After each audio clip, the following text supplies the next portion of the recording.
सिंह और आप देख रहे हैं नेक्स्ट 9 न्यूज। पीएम मोदी के नेतृत्व वाले केंद्र सरकार में मंत्री चिराग पासवान ने बड़ा राजनीतिक बयान दिया है। जी हां, चिराग पासवान ने कहा कि वह अपने पिता रामविलास पासवान की मिसाल को ध्यान में रखते हुए अपने सिद्धांतों से समझौता नहीं करेंगे। चिराग ने कहा कि वह इसके बजाय मंत्री पद छोड़ना पसंद करेंगे। अब चिराग पासवान के इस बयान के बाद राजनीतिक अटकलें तेज हो गई हैं और किस तरीके से पूरा माहौल बदलता हुआ नजर आता है, आइए जानते हैं चिराग पासवान ने और क्या कुछ कहा। आपको बता दें, लोक जनशक्ति पार्टी के प्रमुख चिराग पासवान ने सोमवार को एक समारोह में यह बयान दिया। हालांकि चिराग पासवान ने यह भी कहा कि जब तक नरेंद्र मोदी मेरे प्रधानमंत्री हैं तब तक हम एनडीए में रहेंगे। मैं अपने पिता की तरह मंत्री पद छोड़ने में संकोच नहीं करूंगा। इस वाले बयान के बारे में जब उनसे पूछा गया तो चिराग पासवान ने कहा कि वह कांग्रेस के नेतृत्व वाले यूपीए की बात कर रहे थे। चिराग पासवान ने कहा कि अपने बयान को लेकर सफाई देते हुए कहा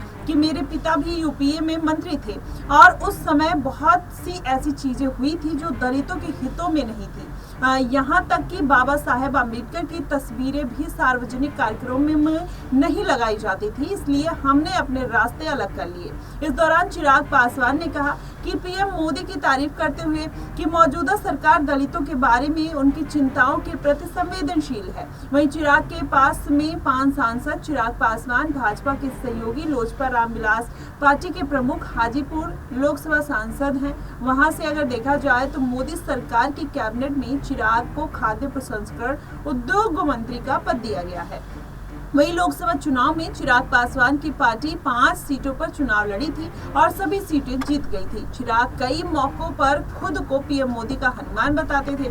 वहीं चिराग ने क्यों ये बयान दिया, इसके भी कई मायने निकाले जा रहे हैं। वहीं आपको बता दें, न्यूज चैनलों का मानना है कि चिराग पासवान अपना जनाधार मजबूत करने और भाजपा की छाया से बाहर निकलने की कोशिश कर रहे हैं। ये भी अनुमान लगाया जा रहा है कि चिराग पासवान नेतृत्व को यह जताने भी की कोशिश कर रहे हैं कि वह अपने चाचा पशुपति पारस के साथ भाजपा नेतृत्व की नजदीकियों से खुश नहीं है।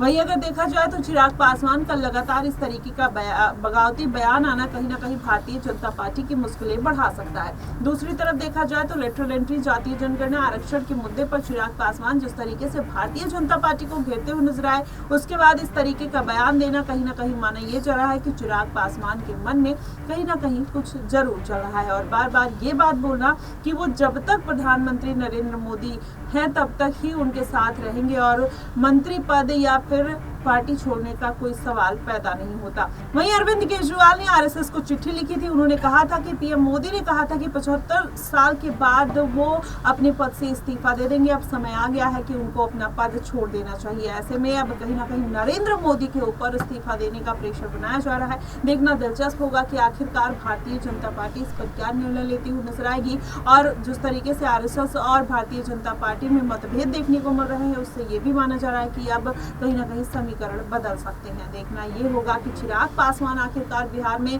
पीएम नरेंद्र मोदी के इस्तीफे के बाद किस तरीके का खेला करते हुए नजर आएंगे। कहीं ना कहीं ये देखना बेहद दिलचस्प होगा। फिलहाल इन मुद्दों को लेकर आपका क्या कुछ कहना है, आप हमें कमेंट बॉक्स में जरूर बताएगा। फिलहाल के लिए बस इतना ही। देश और दुनिया की तमाम खबरों के लिए हमारे साथ